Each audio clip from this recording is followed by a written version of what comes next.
MSW Media. Thanks to Delete Me for supporting the show. Take control of your data and keep your private life private by signing up for Delete Me. Get 20% off your Delete Me plan when you go to joindeleteme.com/dailybeans and use promo code dailybeans at checkout. News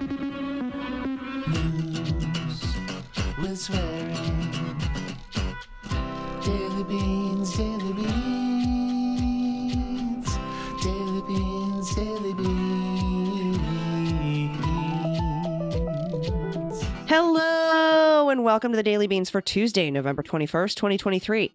Today, the 8th Circuit Court of Appeals deals a devastating blow to the Voting Rights Act.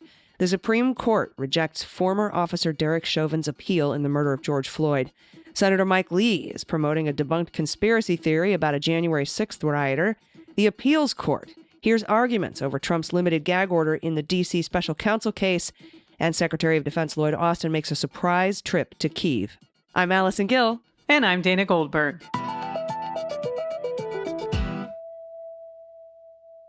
Hey, Dana. Happy Tuesday. Happy Tuesday to you. Listen, I just want to say, I know that we are listening to this on November 21st, but Monday, November 20th is Transgender Day of Remembrance. Mm-hmm. And I just want to send a big love and just love to the trans community that supports the Daily Beans.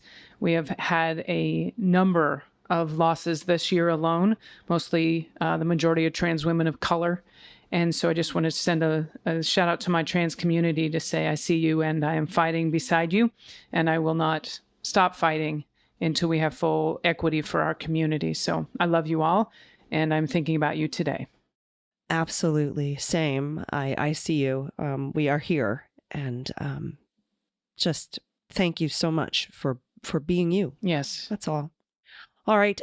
Big show today. We're going to take a look at the current media landscape with an interview with my friend Dan Przygoda. He's a former legacy media employee who has since gone independent. If you aren't familiar with that name, you probably will be soon. He was the producer behind the January 6th committee's Cassidy Hutchinson testimony. And he was also the producer that created the moment of levity that we had during those hearings with the Josh Hawley running through the halls. Oh, yeah. His heels didn't even touch the ground. They did not. Ain't nothing going to break his stride as he was running. And we know, I think Lucas Kunz is running against him for his seat. But I'm going to be talking to Dan Przygoda. We're going to talk about the media landscape. That's going to be later in the show. Also today, we had the appellate court gag order hearing. Don't call it a gag order. The limited gag order, narrowly tailored, issued by Judge Chutkan against Donald Trump in the D.C. coup conspiracy case and his plot to overturn and block the peaceful transfer of power.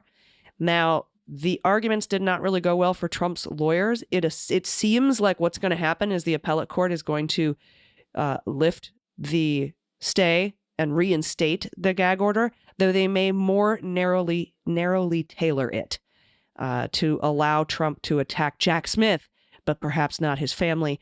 We'll see what happens. They could remand it back to Judge Chutkan to make that decision and more narrowly tailor it herself, or they may do it themselves. We will keep you posted, but that happened today. The shit he's getting away with. It's unbelievable. Any other person. Unbelievable. Yep. All you got to do is run for president and you can break the law. Good Lord. So that's what's happening. We're going to cover that on the next episode of the Jack podcast. There is a new episode out now. You can hear it now, but this story will be in the next one. All right, we have a lot of news to get to. Let's hit the hot notes. Hot notes.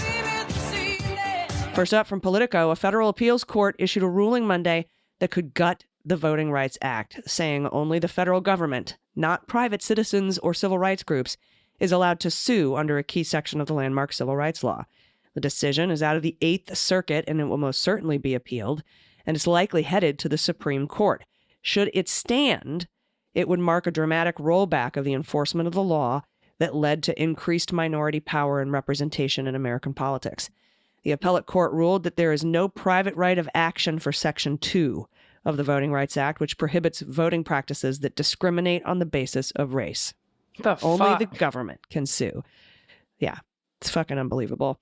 That, in practice, would severely limit the scope of the protections of the Section 2 of the Voting Rights Act. On paper, those protections are themselves unchanged by the ruling, but for decades, private parties, including civil rights groups, individual voters, and political parties, have brought Section 2 challenges on everything from redistricting to voter ID requirements.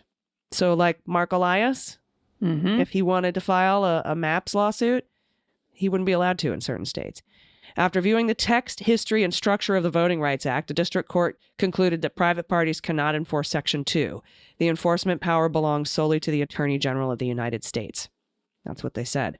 The majority opinion from the 3-judge panel of the St. Louis-based 8th Circuit was authored by Judge David Strass. He's an appointee of Donald Trump, and joined by Judge Raymond Grunder. He's a GW appointee. Chief Judge Levensky Smith, another Bush appointee, actually dissented. The ruling has put the Voting Rights Act in jeopardy and is very cavalierly tossing aside critical protections that voters have very much fought and died for. That's Sophia Lynn Lakin. That's the director of the ACLU's Voting Rights Project, who argued the case in front of the appellate court. The decision originates in racial gerrymandering case, particular one out of Arkansas, where the state chapter of the NAACP and others alleged that the state's legislative district violated the Voting Rights Act by diluting the voting power of black voters. A lower court judge, also a Trump appointee, ruled in early 2022 that he couldn't decide the case on its merits because he found there was no private right of action, that effectively they had no right to bring the lawsuit.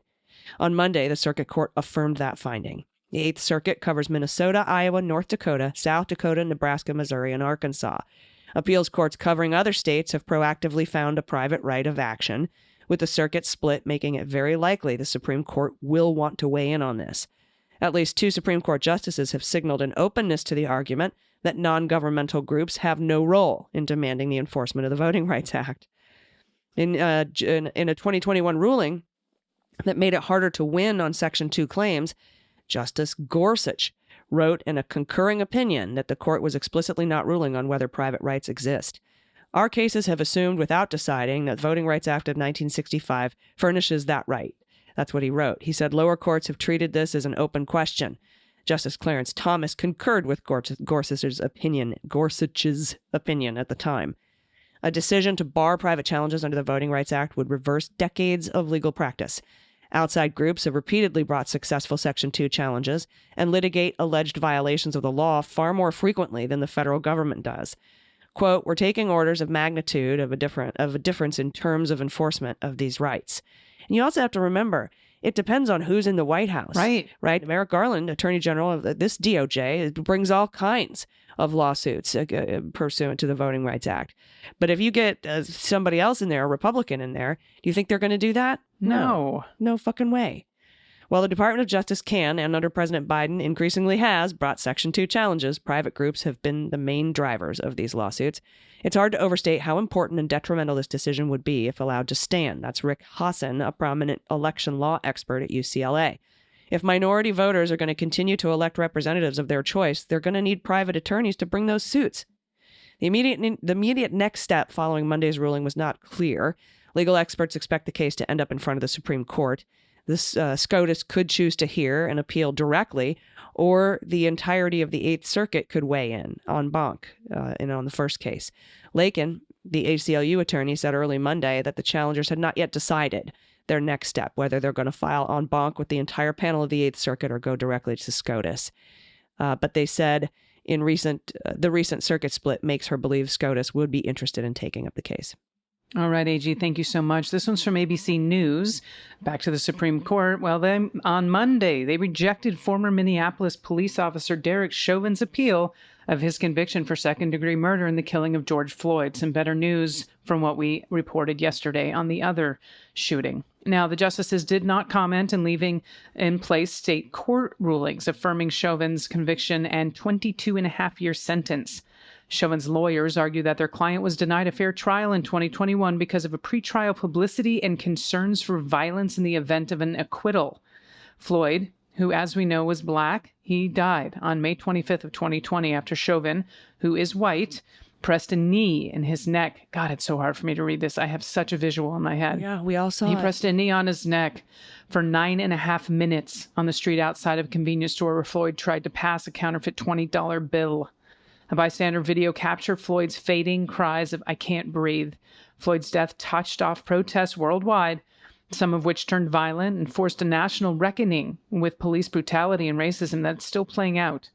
Chauvin separately appealing his conviction on federal civil rights charges. Well, at least they upheld that conviction. I agree.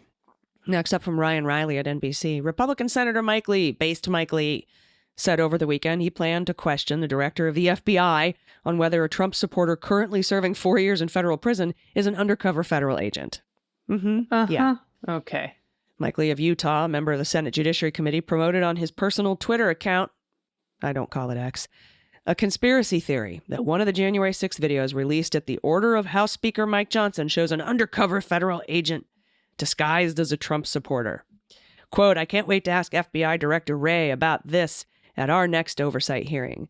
That's what he said posted on X just before midnight on Saturday evening, resharing a post that suggested a man in a MAGA hat was actually an undercover federal agent. Quote, "I predict that, as always, his answers will be 97% information free." In reality, the image Lee shared shows January 6th defendant Kevin Lyons, a self-proclaimed idiot and Trump supporter who stole a framed photo of the late civil rights icon Rep. John Lewis and a staffer's wallet from then Speaker Nancy Pelosi's office. The video shows that Lyons, as he's leaving the Capitol building, briefly shows his hands as a heavily armed tactical team comes inside the building to get control of the riot. Lyons is holding an item in his right hand. Conspiracy theorists claim Lyons was holding an FBI badge. But the item is a vape that Lyons was seen holding earlier that day, although the quality of the footage makes that difficult to say with 100% certainty. "I'm an idiot. I realize that," Lyons said to a judge during his sentencing in a hearing in July, as NBC News reported. "I was stupid. I don't know what came over me. I apologize to you, the country, and my family." The Federal Bureau of Prisons records show that Lyons is currently in federal custody and is scheduled for release in 2027. Video that Lyons shot, previously released in connection with another January 6th case, shows him pocketing a wallet that he stole from a jacket inside Pelosi's office. As of Monday afternoon, Lee's post has not been taken down. The original post, reshared by Lee, was posted by a January 6th rioter named Derek Evans, who pled guilty to a felony and was sentenced to 3 months in federal prison. He's now running for Congress as a Republican in his home state of West Virginia. For fuck's sake. Marjorie Taylor Greene of Georgia, a Republican ally of the former guy, also posted false claims about Lyons, but deleted the allegation after being called out by other social media users. Quote, "That's a law enforcement badge in his hand while disguised as a Trump supporter in a MAGA hat," she said on Twitter before she edited her post to remove the allegation. "I've said it all along. MAGA did not do this." Okay. But are they political prisoners then? Why did you go to the... I can't. I hate her so much. She's so dumb. Even the far-right conspiracy website Gateway Pundit walked back their post about Lyons, saying it now appears this is a vape. When NBC reached out to Mike Lee, they got his spokesman, Billy Gribben, but he dodged questions about the false claim. Quote, "Senator Lee would like Director Wray to answer important questions regarding the uncuffed rioter fist-bumping Capitol Police inside the building, the unidentified pipe bomber, and other individuals whom the FBI and fraudulent January 6th committee have shown a surprising lack of interest," he said. So he pivoted, didn't answer the question. The uncuffed rioter fist-bumping Capitol Police, by the way, is January 6th defendant Jared Owens, who was charged last month. Owens was one of several rioters who were released from custody on January 6th because police officers were under violent attack at the Capitol and didn't have the resources to process the enormous number of rioters. Owens, who's a Trump supporter, allegedly assaulted law enforcement officers with a barricade on January 6th, and Capitol Police officer arrested him after witnessing Owens push another unidentified U.S. Capitol Police officer up against a wall inside the Capitol. That's according to the FBI. A folding knife was found in Owens' right front pocket. The FBI has not been able to identify, by the way, the pipe bomber, at both the bombs that were placed at the RNC and the DNC headquarters on the night of January 5th, but is offering a $500,000 reward for information leading to their arrest. Okay, thank you, AG, for that. This is from CNN. U.S. Secretary of Defense Lloyd Austin visited Kyiv on Monday in a surprise trip to Ukraine to re-emphasize the U.S.'s support for the embattled country amid other pressing challenges abroad. And I quote, "The message that I bring you today, Mr. President, is the United States of America is with you." That's what Austin told Ukrainian President Vladimir Zelensky. He went on to say, "We will remain with you for the long haul. What happened here in Ukraine, that not only matters in Ukraine, but it matters to the rest of the world. It certainly matters to the United States of America." According to a Defense Department news release, Austin traveled to Ukraine to, and I quote, "reinforce the staunch support of the United States for Ukraine's fight for freedom." During Austin's visit, the Defense Department announced a new security package for Ukraine totaling $100 million. One of the smallest packages, by the way, yet, as available funding for U.S. assistance begins to run low. Now, the package, which is the 51st to be provided from DoD inventories, it includes one high-mobility artillery rocket system and additional ammunition, 155-millimeter artillery rounds, Stinger anti-aircraft missiles, the tube-launched, optically tracked, wire-guided missiles. These are intense shit. I'm sure you're familiar with all of these, AG. It also includes... Not really. You're not? Really? That's good to... Well, I guess good to know in some ways. Had I made it shipboard, I would be fixing pumps in an engine room. So I don't know all this stuff. But, you know... my God. I just assume you know everything. Yeah. Well, thanks. You're welcome. All right. I'll continue. It also includes cold weather gear. What about that? Do you know anything? Just, okay. Demolition. Again, Southern California. Not really. All right. Cold weather gear, demolition munitions to clear obstacles, and more than 3 million rounds of small arms ammunition. Now, as he announced the package, Austin said he sees bipartisan support in both chambers of Congress. He said, "I know there are things we need to continue to work through to get the supplemental request approved, and we'll continue work with Congress to do that. And Congress, our congressional members, have valid questions that we will answer." Again, that was from Lloyd Austin. Senior defense officials in a briefing with traveling press emphasized the critical nature of Austin's visit and the message it sends that U.S. will continue to support Ukraine despite other challenges, specifically in the Middle East with Israel's fight against Hamas. While U.S. funding for aid to Ukraine is dwindling, the official said a number of capabilities that were procured over the last year and a half will begin coming online in the next few months and throughout 2024. He said, "So there will be steady supply of capabilities immediately and for some time." Again, that's from the official. He also said they anticipated Russia targeting critical infrastructure in the winter months as they did last year. And I quote, "They did it last winter. We've already seen some of those strikes actually in the last couple of days, but we are on track to provide a steady stream of artillery, ammunition, longer range fire throughout these months. So there's that," the official said, and said we can do both at the same time. Upon his arrival to Kyiv, Austin met with roughly 25 Americans in Ukraine as part of the Defense Department's Embassy Kyiv team. In remarks before their meeting, Austin thanked them for their work and assured them what they're doing matters. He said, "When you're working hard in every day and things are going not quite like you want them to go every day, you can sometimes question whether or not what you're doing at that time is really making a difference. It is. You are enabling us to provide support to countries that's fighting for its existence, and there's probably nothing more important than that." Now, Austin's trip comes just days before he will host the 17th meeting of the Ukraine Defense Contact Group virtually. He's going to do that virtually from the Pentagon. All right. Thank you for that. And I appreciate Secretary of Defense traveling to Ukraine. That's good. We need to get those packages approved after Thanksgiving. Thank you very much for that, Dana. We'll be right back, everybody, with producer Dan Przygoda. You don't want to miss this interview. Stick around. We'll be right back. After these messages, we'll be right back. Hey, everybody, it's AG. We all know someone that's been the victim of identity theft or an online scam, or that is absolutely fed up with robocalls and spam. And that's why online privacy matters. Because every time we visit a website or purchase something online, or even when we're just browsing, our data is mined and then sold to these data companies that use it to sell us stuff or to get in touch with us. And then it's out there for anyone to see. It's frustrating. It's annoying. It can feel violating at times. But we can protect ourselves with Delete Me. For me personally, especially after filing that lawsuit against a former guy, and frankly, because of my political views being out there on display for so long, I am a target of a lot of online harassment and bullying and cyberstalking. And these angry online keyboard warriors who are hunkered down in their mom's basements, they can easily obtain my personal information from these data brokers on the web. But I found a great solution with Delete Me, and I really recommend you check it out too. Delete Me, here, it finds and removes all that personal information that you don't want online, and it makes sure that it stays gone. It's an amazing subscription service. It removes those data from the largest people search databases on the web, and by doing so, it helps prevent phishing scams and potential identity theft, and it helps stop people from doxing you online for your political beliefs. All you have to do is sign up with Delete Me. Let them know exactly what information you want deleted from the interwebs, and they'll do the rest. And it's not just a one-time thing. Delete Me is constantly monitoring and removing the personal information you don't want out there for everyone to see.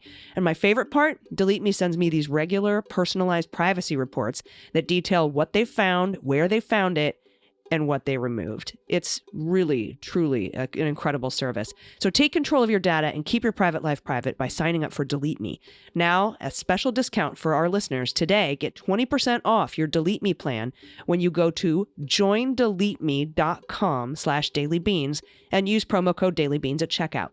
The only way to get 20% off your plan is to go to joindeleteme.com/dailybeans and enter code dailybeans at checkout. Again, joindeleteme.com/dailybeans, code dailybeans. You'll be glad you did.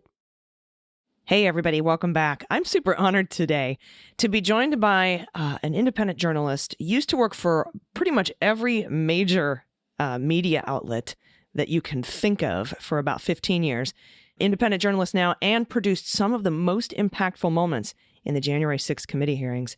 Please welcome Dan Przygoda. Hi, Dan. Hi. Thank you so much for having me. I'm really excited to talk to you today because we're going to talk about the media, and you have so much experience on both sides, whether it be legacy media, mainstream media, or the new media landscape that we're talking about. And, you know, I just want to give everybody kind of a little bit of an insight into how you and I sort of began talking. And one of the main things was, you know, I was at the January 6th committee hearings, and one of the most talked about viral moments, actually two of the most talked about viral moments in that presentation or those presentations were, first of all, the Josh Hawley clip of him giving the fist pump to the insurrectionists on the outside of the Capitol, and then once inside, running back and forth across a hallway. And I noticed in the hearing that you had your phone ready, queued up to sort of capture that moment and the reaction in the room on video. I was like, I wonder if he had something to do with that. And it turns out you did. You produced that moment, but also you produced the testimony of Cassidy Hutchinson, which, of course, was probably one of the most impactful moments that we had from those hearings. And so that's sort of how you and I began talking, like, hey, did you know anything? Did you set that up? What was that? And, you know, we began talking. Then I interviewed you because I'm working on a book about the media.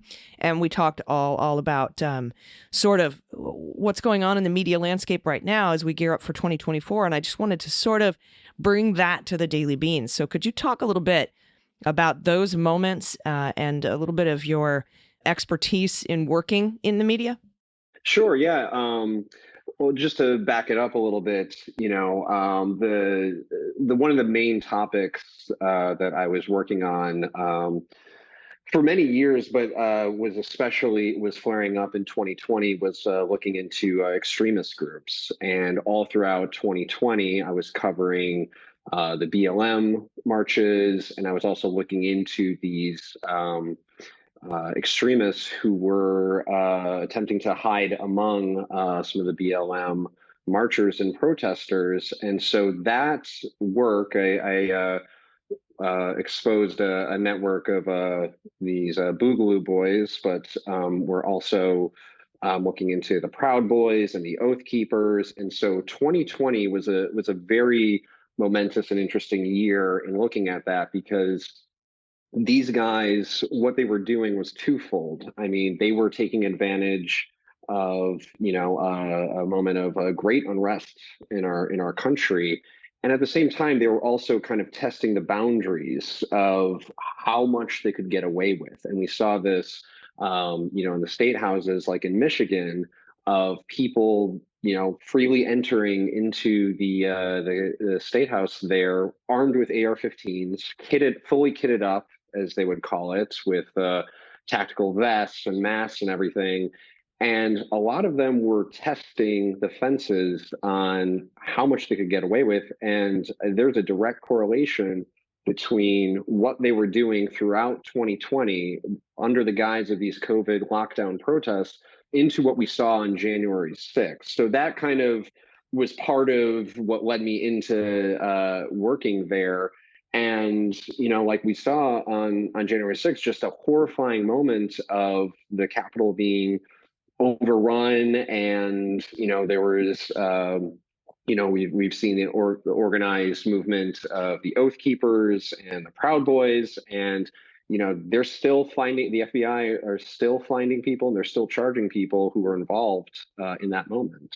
So when I was called in to work with them, I was very, very proud to do this and very happy to do this, because I think that what happened quickly after January 6th of 2021 is that there was an attempt to kind of whitewash it and to make people forget about it. And one of the things that I'm very proud of with the work of the committee is that it brought it back to the forefront of the national conversation. And we could talk about what led into the insurrection, some of the failures, and some of the key people that were involved in attempting to subvert the 2020 election. Yeah. And, there was a recent filing by Jack Smith in the D.C. case against Donald Trump, where he said he plans to basically put the attack on the Capitol front and center in his case in chief, and that it was the culmination of all of the attempts to overthrow the election and retain power and block the peaceful transfer of power, and that they intend to prove in court that Donald Trump sent them there for that purpose.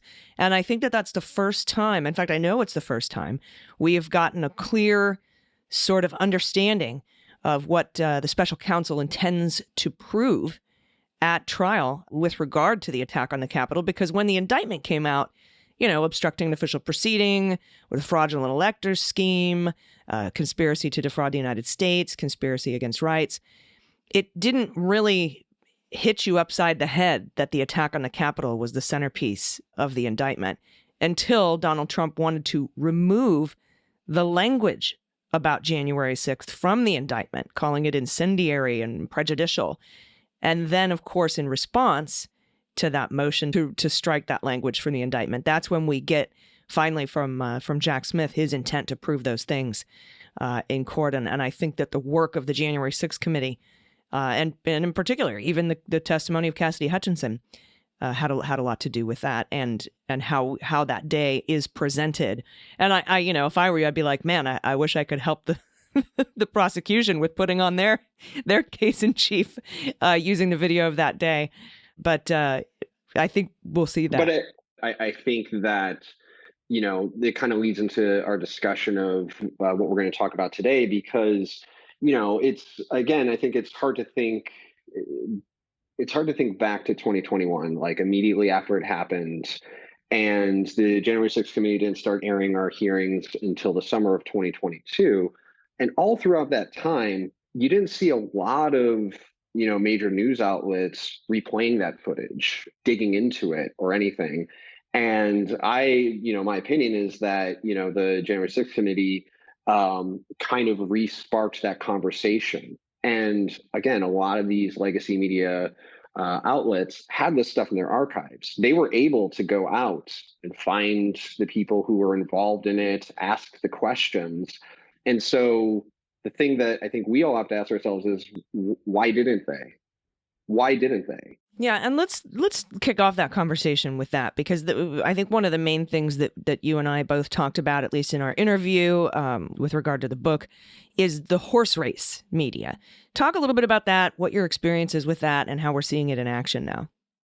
Well, I mean, I think, it's the framing comes out of Washington is who's won the day and who's lost the day, and that's what they're focused on. Whether it's polls, whether it's a gaffe, whether it's some kind of viral moment, and I think that there is a lack of digging into reporting about what this actually means and how the country actually feels.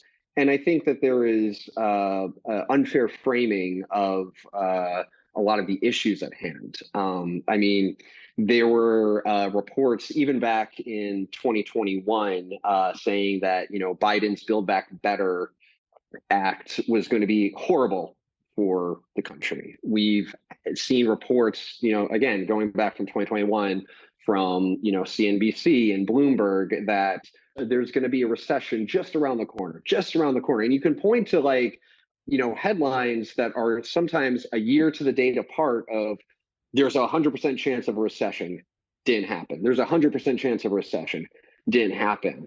And so what ends up happening is that I think that the media is not really good at digging into the whys of these issues. They are just digging into presenting them. They're saying, for instance, high gas prices. There was a report on GMA, I believe from April, complaining about high gas prices are just around the corner.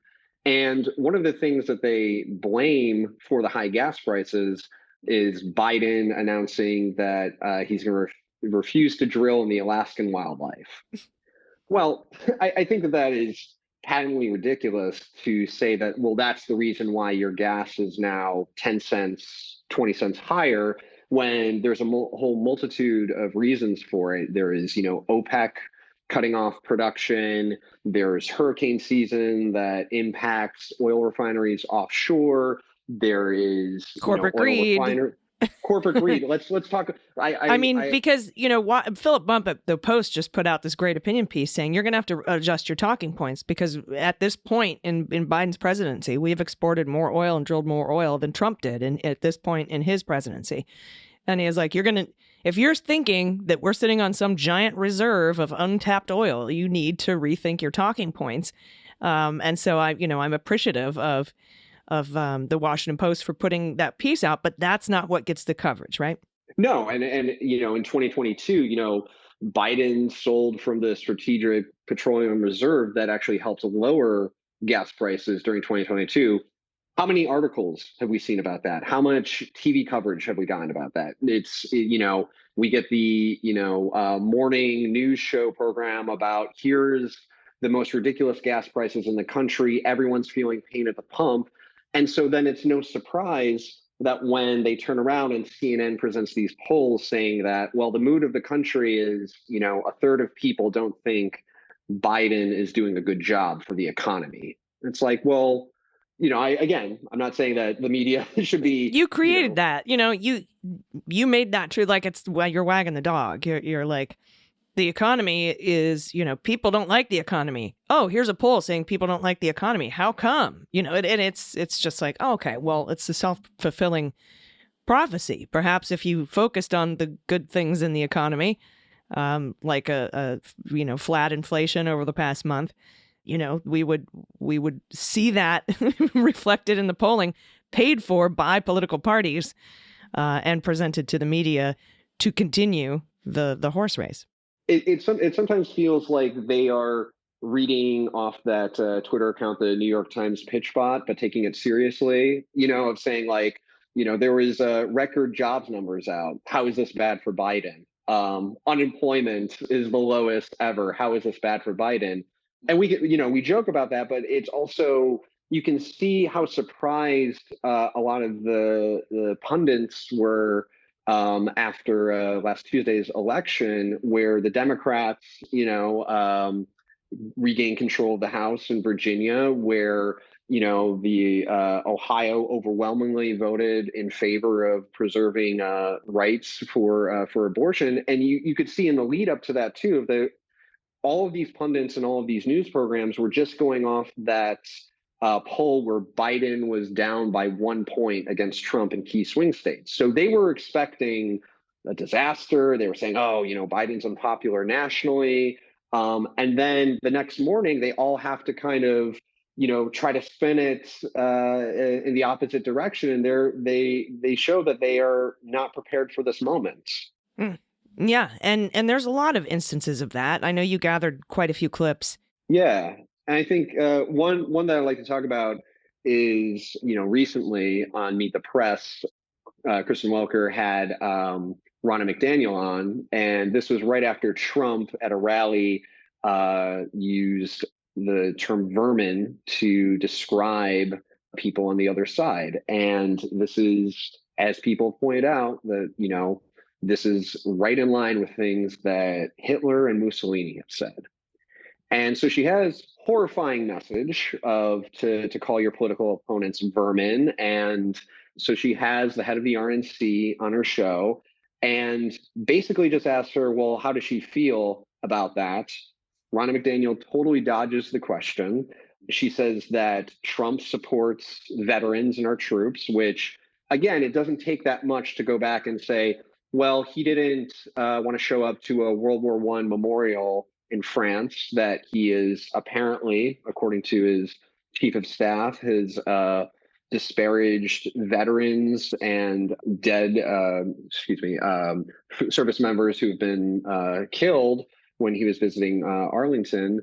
And she just completely steamrolls Kristen Welker and says, well, the thing to point out is that at the debate, there was that you guys had co-sponsored the debate with a Jewish organization.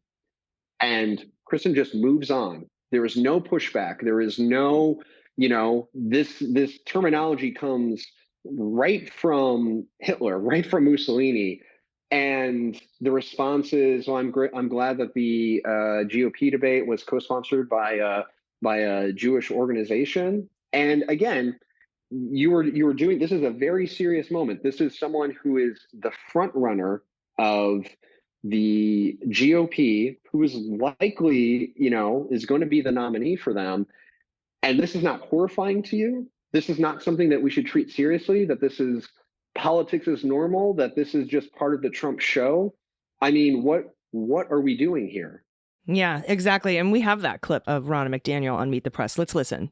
I mean, as you know, Hunter Biden is still under investigation by a special counsel. But it's going really slow. Thank goodness we have the House. Let me move on, though, because I know you don't want to get into messaging, but let me just ask you big picture, because former President Trump did raise eyebrows yesterday with his Veterans Day message. I'm just going to read you part of it. He says, quote, in honor of our great veterans on Veterans Day, we pledge to you that we will root out the communists, Marxists, fascists, and radical left thugs that live like vermin within the confines of our country, lie, steal, and cheat on elections, and will do anything possible, whether legally or illegally, to destroy America. Are you comfortable with this language coming from the GOP frontrunner? Again, I am not going to comment on candidates and their campaign messaging. I will say this. I know President Trump supports the veterans. Our whole party supports our veterans. And I do think we're at a very serious moment in our country. The one thing I wish had come out more in our debate is that the RNC and NBC, for the first time ever, had a Jewish co-sponsor for a debate. I am really proud of that history that we created. So thank you for being part of that, because this is a time where we met the moment. Thank you so much for having us. It was an honor to co-moderate that debate. We really appreciate it. Ronna McDaniel. Yeah, I mean, you're right. She just steamrolled past everything. And it seems like the habit here on Meet the Press recently, whether it's this interview or the one with Donald Trump, is like, well, let's just throw it back to the studio and let them talk about it after the fact and fact check it after the fact instead of doing it in real time.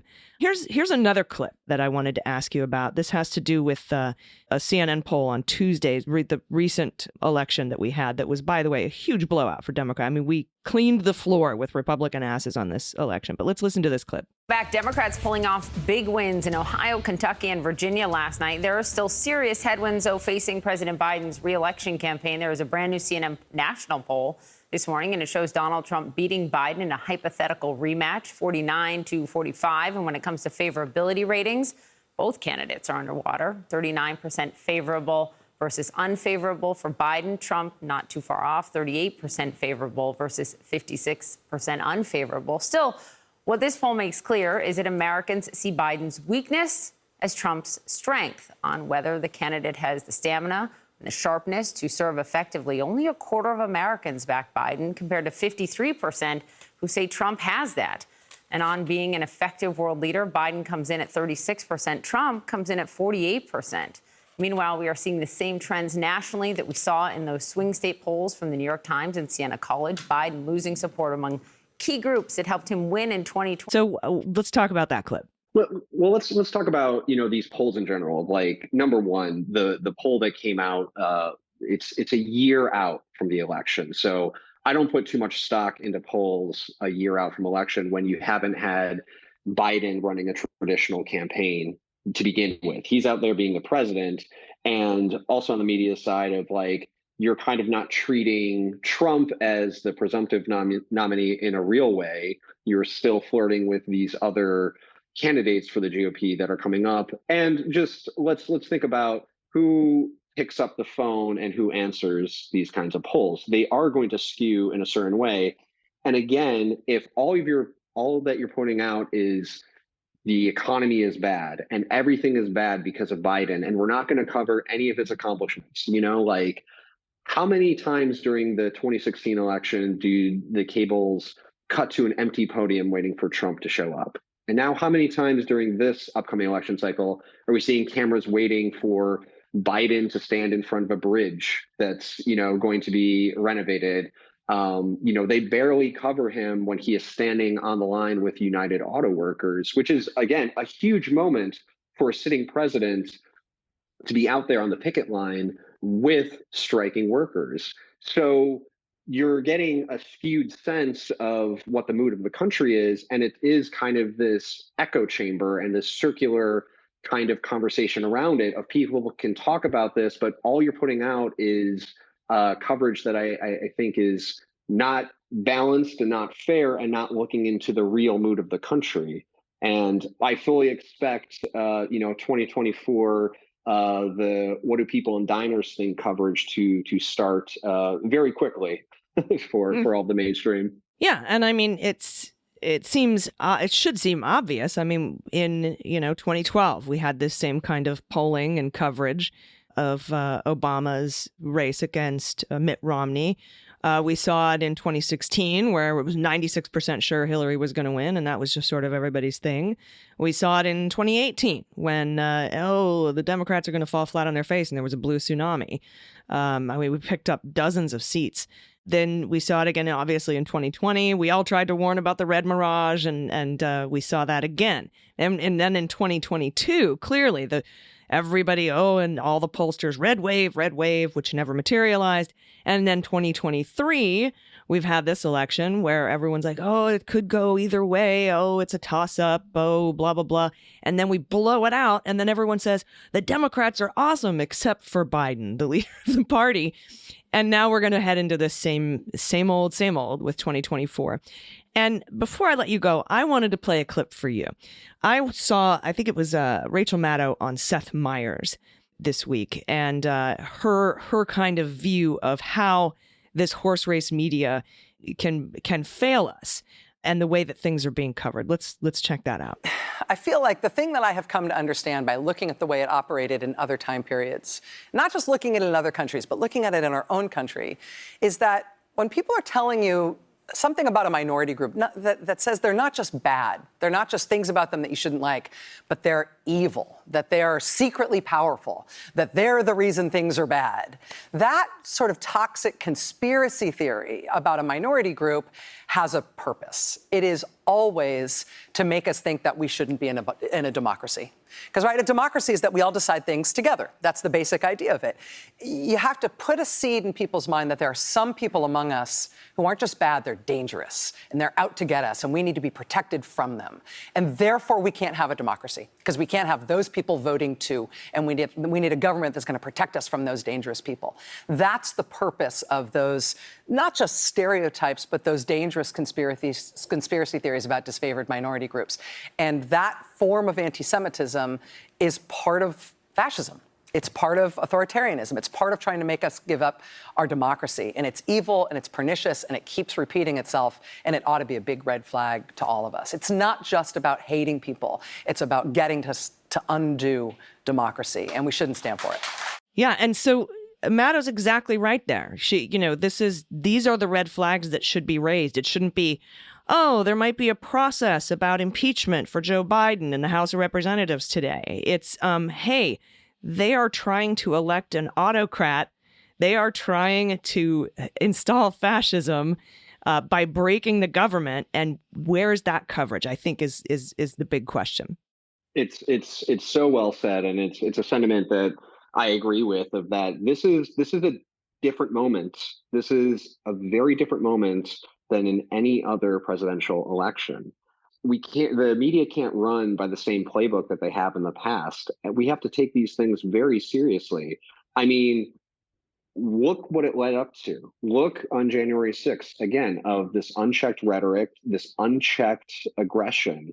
So I think the media has to really reinvent their playbook, and we have to hold people accountable. We have to be able to say for a fact, Joe Biden won the 2020 election. And if you put people on air that can't say that fact, you should not be platforming them. You should not be giving them airtime because they are perpetuating a lie. And you wouldn't put, and again, the test that I always, and the questions that I always like to ask is, where's the line for this? Where would you not put someone on air? Because a lot of newsrooms have a lot of rules and a lot of,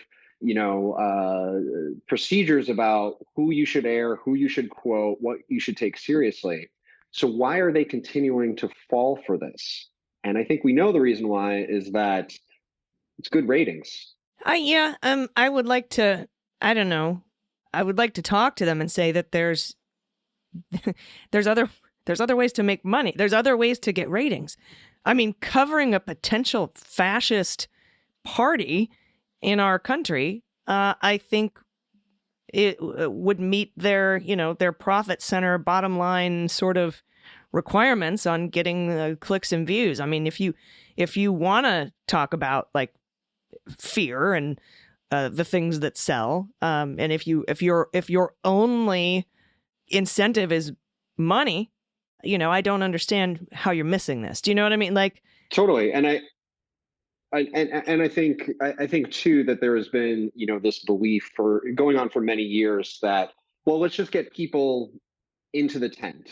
And that's why you see, programs like Meet the Press through, the current host and Chuck Todd and, mainstream media outlets across the spectrum. They want to platform people because they believe that, well, we'll play to the other side. And we'll get them in and they'll watch our programs, they'll click on our articles, and it's going to increase our viewership, it's going to increase our audience, and they'll get the real story then. We'll be able to penetrate these groups and they'll get the real story, but that never happens. They just keep trying to get more views and more views and more views and never actually pivot to the story that they want to share with the larger audience.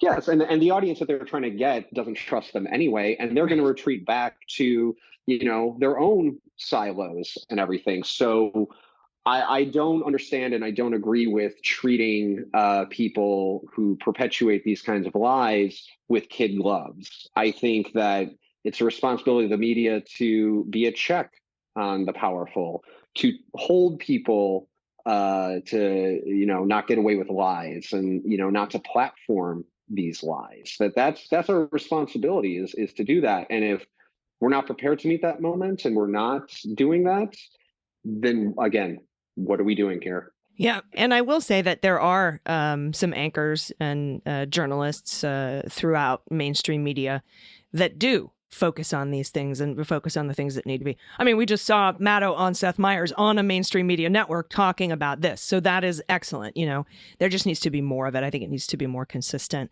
And especially if you're going to platform these people, they need to be fact checked in real time as it happens, which is, I got to be honest, it's difficult to do with Donald Trump because he'll just roll right over you. He'll just roll and roll and roll.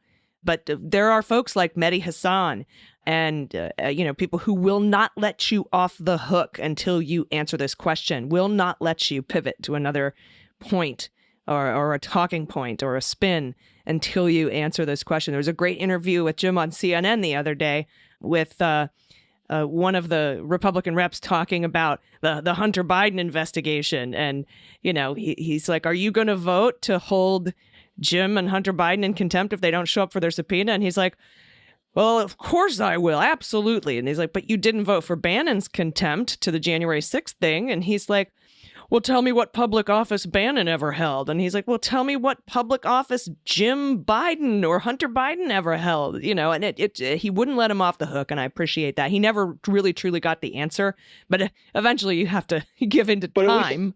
At least he tried, and that was John Berman, and I love John Berman. And full disclosure, I used to work with John Berman. Oh, sorry, I think I said Jim. It was John Berman. Yeah, he's great. Mehdi Hasan is great, and again, I would think that both of them would tell you that it's not that hard to prepare for these interviews. Mehdi Hasan is ready, with the facts, with the clips. The thing is too, when I'm talking about the certain people on the right, you kind of know what they're going to say. You kind of know what their talking points are going to be. So it's your job to prepare for these. What are you going to present to dispute that, refute it, challenge them on their own voting records or history?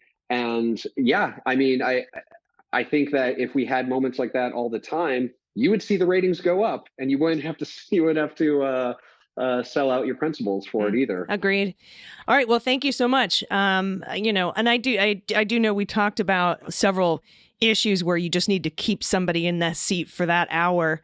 And that's why you're not rough. You don't poke back at them too hard, is because if they get up and walk away, you haven't filled your hour. But man, that would go viral so fast. So yeah, we've talked about that offline, and I just don't understand it.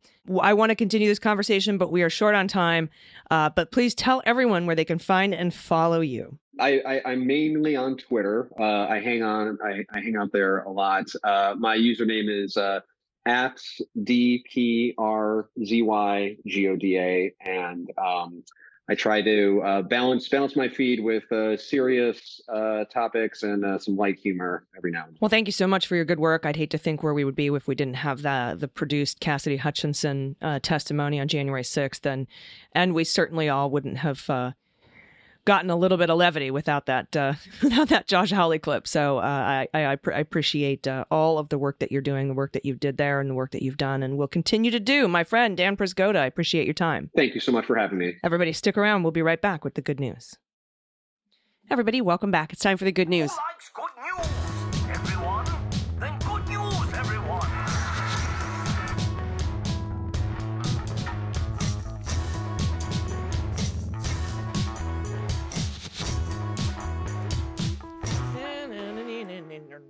And if you have any good news or confessions, corrections, you want to play what the ever, what the animal, what the hell is in that shell, or what the shell, what do we have? Opine on the bovine, what the hequine, what the mutt, cat me if you can't. I mean, anything, seriously, we'll try to guess. It's fun. I have fun doing that.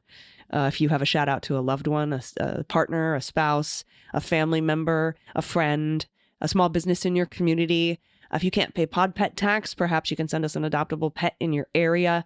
Anything at all, Whoopi stories, Blanky stories, theses and dissertation titles, frog orgies, baby pictures, you name it. Send it to us at dailybeanspod.com and click on contact. First up from Lori, pronouns she and her. Thanks, AG and Dana, for all you do to promote truth, justice, and the sanity of your faithful leguminati. Perhaps the mispronunciation of the name of the March King was humorous, but I wanted to report the OU in Sousa is pronounced like you, like Suze. Okay, Sousa. Same goes for the eponymous wearable tuba, the sousaphone. Sorry to pick such a very tiny nit. No, please. I love these. My high school friends told me I was doomed to be a little bitty English teacher. Close, but I'm a little bitty bureaucrat. Oh, well.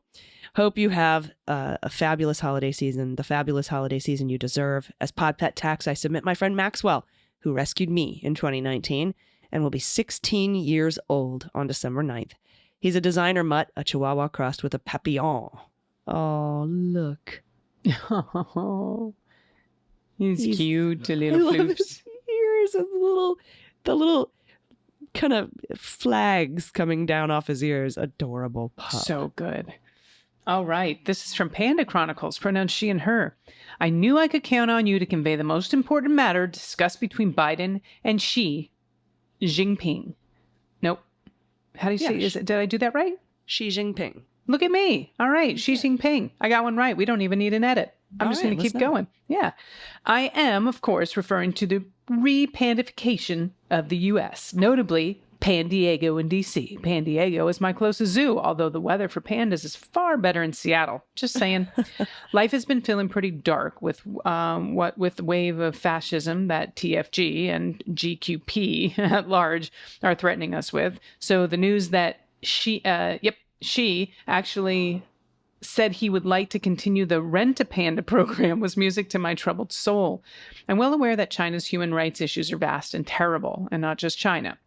But pandas are magic. Pandas are joy. And without that joy, it's hard to fight the bad stuff. Now for a shout out. With what all the assaults on our climate, which leads to assaults on our food production systems, we need to support the wave of new, smaller scale farms that are practicing organic and regenerative farming. I am quite blessed to live in an area where the regenerative farming movement is growing. We have a wealth of small farms here that not only sell through farmers markets, but also through local grocery stores. What has spurred this food mecca? The Whidbey Island Organic Farm School. The Whidbey Island Organic Farm School. And we'll have a link to that. It's literally organicfarmschool.org. Yes, you too can learn to be a farmer. They're taking applications for next year's program. It's a small, focused, hands-on, learning everything you need to know kind of program. While some of the students come from the local area, many have come across the U.S. and go to their communities to bring better food home.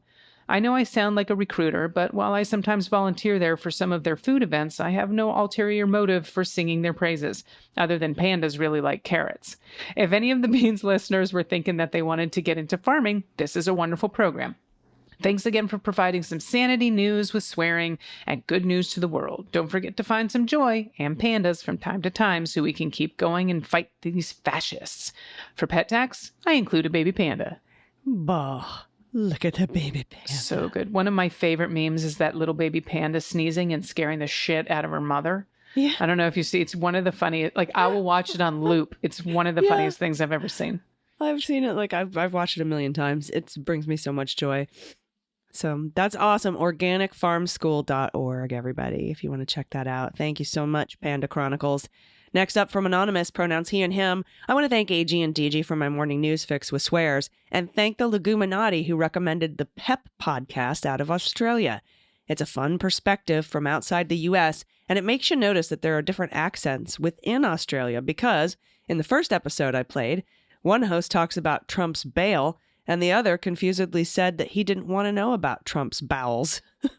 Obviously, listen to Beans, Jack, and other MSW pods, but add PEP if you have extra time and listen. Maybe you spend a lot of time walking dogs, perhaps.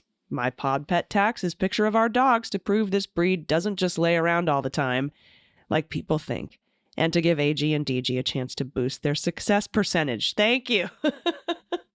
Yeah, these are beautiful basset hounds. So they cute. really are. Look at the face of the one on the left, because the wrinkles, it's so cute. I love it. I love it. Thank you so much for that submission as well. This next one's from Mo from Colorado, pronouns she and her. First, I love you both. I'm so happy that you, Allison, gave Pete Strzok and Andrew McCabe a platform.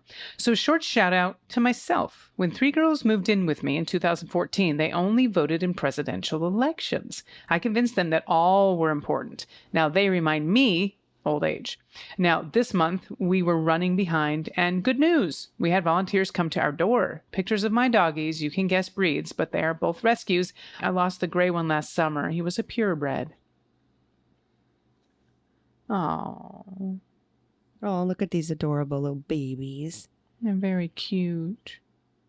What do we think here? The second one looks like a Chihuahua mixed with like a lab or a... I know, it's so cute. Yeah. The gray one looks kind of like a Chinese crested with a terrier, like a rat terrier or something. He's beautiful little baby. I know, little hairless. Let's see. Oh, it's the one that I can't say. What the hell is that? A Zolitzkuntel? It's a Holoitzknittel. It's a Mexican. That is not how you say that either. Can someone, without like destroying our brains, write in with a phonetic pronunciation of this dog? Xoloitzcuintle. Holoitzknittel. Knittel. Quintal. That's Quintal. It's a Holoitzkntel. Quintal? I don't. You know what?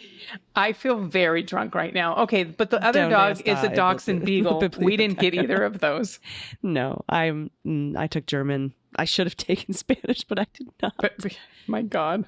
And then a golden. The one is a Dachshund Beagle? Question mark. All right, so they don't know. Yeah, It's cute as hell. That's what it is. We can't be wrong if they don't even know. Exactly. Except on the pronunciation of Zoloitzknittel. Zoloitzknittel. Oh my God. I thought an X in Spanish was an H sound, like Oaxaca. Oh, well, yeah. Oh, is it a Spanish word? I believe so. Oh. But then there's the oxalotl. You know what? I don't know. Somebody tell us. Okay, please. Next up from Amy, pronouns she and her. Buenos dias to you, my queens.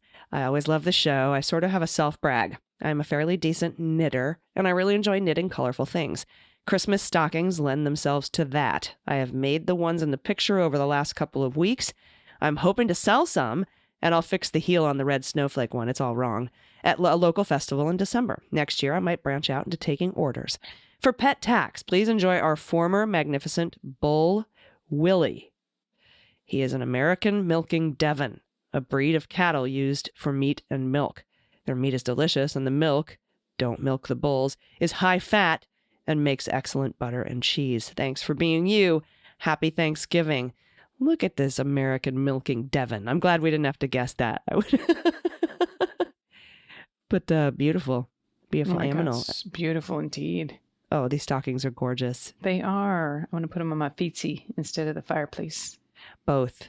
Done. Totally both. All right. This is from Valerie, pronouns she and her. First and foremost, thank you both for all you do. Can't imagine starting my day without the beans.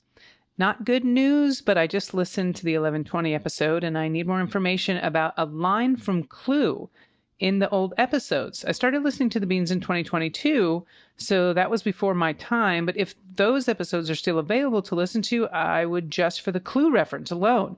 One of the best movies ever. Flames on the side of my face. Heaving breaths. Flames on the side of my face.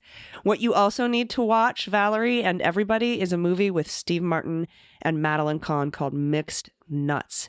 It is a Christmas film. It is one of my favorite movies, and Madeline Kahn is brilliant in it. You will not be disappointed. Liv Schreiber plays a beautiful trans woman. It's amazing. You don't want to miss it. Also, what you're talking about there, the Clue reference, this goes back to Mueller, She Wrote. You can find, here's where the old Mueller, She Wrote episodes live. They live on the Jack podcast feed. So if you go to the Jack podcast and scroll all the way back to the old, because we only started the Jack podcast about a year ago. So anything older than a year is going to be Mueller, She Wrote. And the intro for Mueller, She Wrote ends with, it's Miss Scarlet.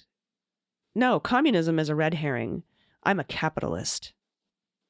So I'm a member of the oldest profession. I'm a capitalist. That's in the intro music. So enjoy. That is our show for today. I would love to thank Dan Przygoda for joining me for that interview. Truly incredible to speak to such a prolific producer, somebody who's been in media for so long. So I appreciate his time. Dana, do you have any final thoughts before we get out of here? I do. I just want to announce a couple shows in Florida for 2024. I know I'm going to Florida because we've got good people in Florida that need to laugh too. So on January 28th, it's a Sunday, I'll be doing that matinee show at the Tampa Improv at 4 p.m. Those tickets are available on my website, danagoldberg.com, under appearances. And the big show that just got announced in Fort Lauderdale, this is going to be at the Sunshine Cathedral. This is an MCC church. It's a very loving, warm, welcoming venue. I cannot wait. It'll be my first time performing there. So if you're anywhere near the Fort Lauderdale area, it's going to be on April 12th, which is also my birthday. So come spend my birthday with me. And you can get tickets on sale at my website as well on the appearance page of danagoldberg.com. Awesome. I'm so excited for you. That's going to be such a cool show. All of your shows are amazing. Thank you. That one in Fort Lauderdale is going to be a banger, as the kids say. Like, do they even anymore? Probably not. I probably sound like my mom trying to say groovy. Okay. Well, with that, why don't we end the show? Don't forget, tomorrow we have a new episode of Clean Up on Aisle 45, and I'm excited about that as well. So everybody, until tomorrow, when we're back in your ears, take care of yourselves, take care of each other, take care of the planet, take care of your mental health, take care of your family. Vote blue over Q. And please take everyone you know with you. I've been AG. And I've been DG. And them's the beans.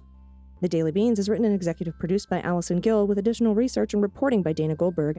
Sound design and editing is by Desiree McFarlane, with art and web design by Joelle Reeder with Moxie Design Studios. Music for The Daily Beans is written and performed by They Might Be Giants, and the show is a proud member of the MSW Media Network, a collection of creator-owned podcasts dedicated to news, politics, and justice. For more information, please visit mswmedia.com. MSW Media.